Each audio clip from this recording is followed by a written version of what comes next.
నమస్తే. నేను మీ కుప్ప పద్మిని. ఇన్నాళ్ళు మీ సపోర్ట్‌ని నాకందిస్తూ, మీ ప్రేమని నాకందిస్తున్న ప్రతి ఒక్కరికి కృతజ్ఞతలు. ఇప్పుడు చూడబోతున్న ఈ వీడియో కూడా ఖచ్చితంగా మీకు ఉపయోగపడుతుంది. లైక్, షేర్ అండ్ సబ్స్క్రైబ్ చేసి మీ ఇష్టాన్ని, అలాగే మీ సపోర్ట్‌ని నాకందించండి. అలాగే ఈ వీడియో పట్ల మీ అభిప్రాయాన్ని కామెంట్ సెక్షన్‌లో కామెంట్ చేసి నాకు తెలియజేయండి. నమస్తే. నమస్తే. Welcome to our channel. నేను పద్మిని. ప్రస్తుతంతో పాటు ప్రముఖ ఆధ్యాత్మికవేత్త, ఆస్ట్రోన్యూమరాలజిస్ట్, ఎనర్జీ వాస్తు స్పెషలిస్ట్, శ్రీవిద్య ఉపాసకులు శ్రీమతి జయప్రద గారు మనతో పాటు ఉన్నారు. మాట్లాడతాం. నమస్కారం అండి. నమస్తే అమ్మ. శ్రీమాత్రే నమః. నక్షత్రాలు 27 నక్షత్రాలు కూడా డెఫినెట్ గా చాలా చాలా అద్భుతమైనటువంటి నక్షత్రాలే. ఆ. ఏ నక్షత్రానికి ఆ నక్షత్రం దానికి ఉండేటటువంటి క్వాలిటీస్ ఉంటాయి, దానికి ఉండేటటువంటి ప్లస్ పాయింట్స్ ఉంటాయి, నెగటివ్ పాయింట్స్ కూడా డెఫినెట్ గా ఉంటాయి, మైనస్ ఉంటాయి. పాయింట్స్ కూడా ఉంటాయి. కానీ పెళ్లి విషయానికి వస్తే కొంత మనం వింటూ ఉంటాం, ఈ 2 నక్షత్రాలకి మాత్రం వివాహం జరగకూడదు, ఎందుకంటే ఆపోజిట్ తత్వాలు కలిగిన ఆపోజిట్ పోల్స్ అట్రాక్ట్స్. కానీ ఒక్కొక్కసారి కొన్ని కొన్ని నక్షత్రాలకు అసలు పడవు, చెయ్యొద్దు అని చెప్తుంటారు. అట్లా మీ అబ్జర్వేషన్ లో ఏ 2 నక్షత్రాల వాళ్ళు పెళ్లిళ్ళు చేసుకోకూడదండి? ఏ నక్షత్రాల వాళ్ళు అంటే కంటే కన్నా మెయిన్ ఏంటంటే ఎందుకు ఆపోజిట్ పోల్స్ అట్రాక్ట్ అవుతాయంటే, ఇప్పుడు 2 మనస్తత్వాలు ఉన్న వాళ్ళని ఒక ఇంట్లో భగవంతుడు కలుపుతాడు. ఉమ్. ఖచ్చితంగా ఒకే మనస్తత్వం ఉన్న వాళ్ళని కలపడు. ఎందుకు కలపరు అంటే ఈ రీజన్ ఏంటంటే, మనం ఒకసారి ప్రాక్టికల్ గా ఆలోచిద్దాం. ఉమ్. ఒక ఒక ఒక మగవాడికి బాగా కోపం ఎక్కువ, మొహం మీదే ముక్కు మీదే కోపం ఉంటుంది. ఏదైనా మాట అంటే చాలు రైజ్ అయిపోతుంటారు వాళ్ళు. ఆ తర్వాత ఆలోచిస్తారు. ముందు స్టార్ట్ అయిపోయి గొప్ప తిడుతుంటారు. అదే మనస్తత్వం ఉన్న అమ్మాయిని పిచ్చి వివాహం చేస్తే ఇక వీళ్ళిద్దరు కాపురం జరుగుతుందా? జరగదు. ఒకటి జరగదు. రెండోది ఏంటి, ఈ ఇంట్లో వీళ్ళిద్దరు ఇలా కొట్టుకుంటుంటే రేపు వీళ్ళకి పుట్టే సంతానం ఎలా కలుగుతుంది? కలిగిన వాళ్ళు పాపం చాలా సఫర్ సంతానానికి ఏం సంస్కారం నేర్పిస్తారు? ఇప్పుడు మన సంతానానికి మన సంస్కారాలు నేర్పించాలి అంటే ఎవరో ఒకరు కాంప్రమైజ్ కానీ, అడ్జస్ట్మెంట్ కానీ, అండర్స్టాండింగ్ గానీ ఉండాలి. డెఫినెట్ గా ఇవన్నీ ఉండాలి. ఇవన్నీ ఉండాలి. ఇద్దరికి ఒకే మనస్తత్వం ఉండి ఒకేలాగా ఆలోచించే వాళ్ళకి సంతానంకి ఏ మెసేజ్ ఇవ్వగలుగుతారు? సో ఇవ్వలేరు. అందుకని ఒకే మనస్తత్వం ఉన్న వాళ్ళు భగవంతుడు ఎప్పుడు కలపడు. ఖచ్చితంగా ఆపోజిట్ వాళ్ళు కలుపుతారు. ఏమవుతుంది అంటే వీళ్ళిద్దరిలో ఆపోజిట్ పర్సన్స్ ఉన్నప్పుడు ఎవరో ఒకరిని ఇష్టపడడం ప్రారంభం అవుతుంది. ఓకే, ఈయన దగ్గర ఈ కోపం ఒకటే లక్షణం, మిగతా అన్ని మంచి గుణాలే. ఉండరు. సో ఉన్నప్పుడు దాన్ని ఇష్టపడే వాళ్ళు కూడా ఉండేవాళ్ళు. పూర్వం ఏంటి, అమ్మో ఆయనకి కోపం ఎక్కువ, అంతే మిగతా అన్ని బాగానే ఉంటారమ్మా, వచ్చారంటే చండశాస్త్రంలాగా అరుస్తారు అంతే, తర్వాత మిగతా అన్ని విషయాల్లో ఆయన అన్ని నేను చెప్పింది చేస్తారు, నాకు ఏవి లోడ్ చేయరు అని చెప్పుకునే వాళ్ళు ఉండేవాళ్ళు. ఇవాళ రోజున అంత టైం లేక, అంత అవకాశం లేక, ఇంకా కోపం అంటే కోపమే అని చెప్పి, ఇంకా డివోర్స్ అంటే డివోర్స్ అని చెప్పి తీసేసుకుంటారు. అసలు దానికి అర్థాలే ఉండేవి కదా పూర్వం. అందుకని ఆ నక్షత్ర మనస్తత్వం ఉన్న వాళ్ళు పెళ్లి చేసుకోవద్దు అని చెప్తాం. సో మేము మన జాతకంలో 27 నక్షత్రాల్లో అన్ని మంచి నక్షత్రాలే. ఏ ఒక్క నక్షత్రానికి ప్రాబ్లం ఉందని కాదు. అన్ని నక్షత్రాలకి ఖచ్చితంగా ప్లస్ మైనస్లు ఉన్నాయి. అయితే అన్ని నక్షత్రాల వాళ్ళు చేసుకోవచ్చు, ఒక్క నక్షత్రం వాళ్ళు మాత్రమే చేసుకోకూడదు. ఆ ఒక్క నక్షత్రం వాళ్ళు ఎవరు అంటే కుజ నక్షత్రాలు. మృగశిర అమ్మాయి అబ్బాయి చేసుకోకూడదు. అంటే ఒకే నక్షత్రం అయి ఉండి, ఒకే నక్షత్రంలో అబ్బాయి ఉండి, ఒకే నక్షత్రం అనే అమ్మాయి ఉండి చేసుకోకూడదు. అది చాలా ఇబ్బంది పడుతుంది. సో కుజ నక్షత్రానికి మాత్రమే. అదే మళ్ళీ గురు నక్షత్రాలు తీసుకోండి, పునర్వసు నక్షత్రం, పునర్వసు అబ్బాయిది, అమ్మాయిది పునర్వసు చేసుకోవచ్చు. అలాగే ఉత్తరాషాఢ తీసుకోండి, అబ్బాయిది ఉత్తరాషాఢ, అమ్మాయిది ఉత్తరాషాఢ, రవి నక్షత్రాలు చేసుకోవచ్చు. ఎందుకంటే ఒక పాదం ధనుస్సులో ఉంటుంది, మిగతా 3 పాదాలు మకరంలో ఉంటాయి. సో ఇలాగ ధనుసు రాశి మకర రాశి వస్తుంది. సో ఇలా రాశి వచ్చినప్పటికీ కూడా అంటే మనం ద్విదశి రాశి చేసుకోకూడదు ఏంటి, అయినా సరే నక్షత్రం ఒకటైనప్పుడు చేసుకోవచ్చు. లగ్నాలు మారితే కనుక చేసుకోవచ్చు. చిత్తా నక్షత్రం అండి, చిత్త నక్షత్రం చేసుకోకూడదు. ధనిష్ట చేసుకోకూడదు. అందుకే కుజ నక్షత్రాలు చేసుకోవద్దు. అంటే సో ఈ అబ్బాయి అమ్మాయికి ఒకే నక్షత్రం ఉండకూడదు. ఈ 3 నక్షత్రాలు ఈ 3 నక్షత్రాలు ఉండడం వల్ల వాళ్ళు వివాహం చేసుకుంటే చాలా ఇబ్బందులు వాళ్ళకి జీవితంలో ఉంటుంది. తర్వాత సంతానం వల్ల వచ్చే ఇబ్బందులు ఉంటాయి, తర్వాత పెద్దవాళ్ళ వల్ల వచ్చే ఇబ్బందులు ఉంటాయి వీళ్ళకి. సో అందుకని ఈ నక్షత్రం వాళ్ళని వివాహం చేసుకోవద్దని చెప్తాం. మిగతా అన్ని నక్షత్రాలు ఒకే రాశిలో ఉండి ఒకే రాశి వాళ్ళని పెళ్లి చేసుకోవచ్చు, ఇబ్బంది లేదు. కాకపోతే ఇక్కడ ఏంటంటే లగ్నంలో ఒక అమ్మాయి ఒక సౌభాగ్యాన్ని చూడాలి.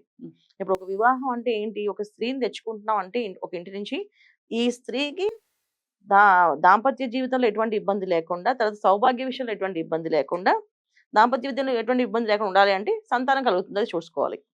సౌభాగ్యానికి ఎటువంటి ఇబ్బంది లేదా అని చూస్తుంటే భర్త ఆయుష్ కోసం చూసుకునేది. సో ఖచ్చితంగా ఆ అమ్మాయికి ఆ లక్షణాలు ఆ జాతకంలో ఉన్నాయో చెక్ చేసుకోవాలి ఫస్ట్.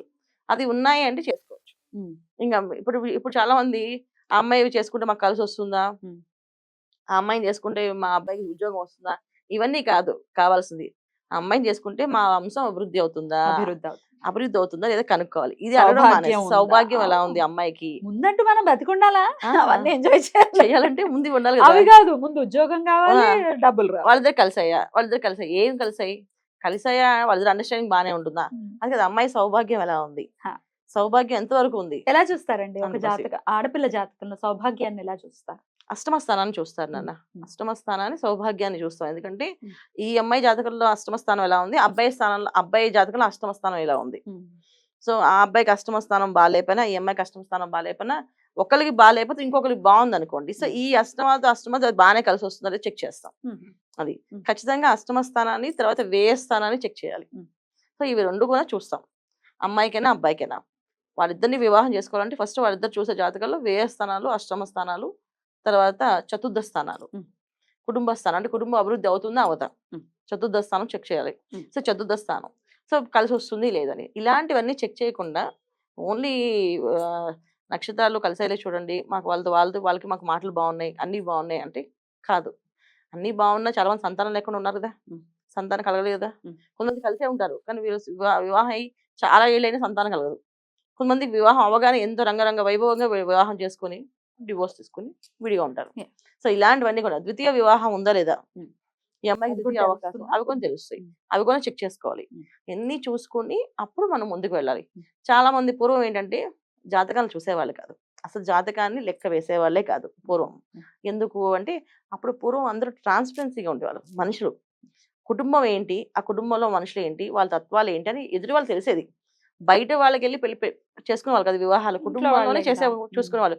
మాకు ఈ కుటుంబం తెలుసయ్యా, మాకు మాకు బాగా తెలుసు, వీళ్ళు మంచి వాళ్ళు, తల్లిదండ్రులు ఇద్దరు మంచి వాళ్ళు, మంచి సంస్కారవంతులు అంటే సరే. అయితే ఇంకా ఆయన సంస్కారవంతులైన తల్లిదండ్రులకి పిల్లలు సంస్కారవంతులు పుట్టకుండా ఎలా ఉంటారు. ఉమ్. అందుకని జాతకాలు పూర్వం అసలు చూసేవాళ్లే కాదు, ఉమ్. జాతకాలు లెక్క తీసుకునే వాళ్ళే కాదు. కుటుంబం మంచిదంటే వివాహం చేసేసేవాళ్ళు. ఉమ్. అందుకే కదా మన వివాహం అంటే అటు 7 తరాలు ఇటు 7 తరాలు చూడమనే వాళ్ళు. సో అవి చూసేవాళ్ళు తప్ప జాతకం చూసేవాళ్ళు కాదు. ఇప్పుడు అవన్నీ లేవు గనక జాతకం చూసుకోవాలి. ఉమ్. ఎందుకంటే చాలా మంది జాతకాలు పూర్వం లేవు కదండి, మేము అందరూ బాగానే ఉన్నాం అంటే మా మా అమ్మలు మా అమ్మమ్మలు చేసినప్పుడు బాగున్నారు వాళ్ళు. ఎందుకు అంటే వాళ్ళకి ఒకటే విషయం, తల్లి తండ్రి తర్వాత భర్త, ఉమ్. అత్తవారిల్లు. ఉమ్. ఇది పుట్టింట్లో నీకు ఎంత సౌఖ్యంగా సుఖంగా ఉంటావో, తర్వాత నీకంటూ ఒక ఇల్లు ఉంది, ఆ ఇల్లు నీ భర్త ఇల్లు. Yeah. సో అక్కడ నీ సౌభాగ్యాన్ని కానీ నీ సంతోషాన్ని కానీ నీ ఆనందాన్ని వాళ్ళతో పంచుకోవాలి. Yeah. వాళ్ళే నీకు తల్లిదండ్రులు, నీ భర్తే నీకు దైవము అని చెప్పి పంపించే వాళ్ళ కాపురానికి.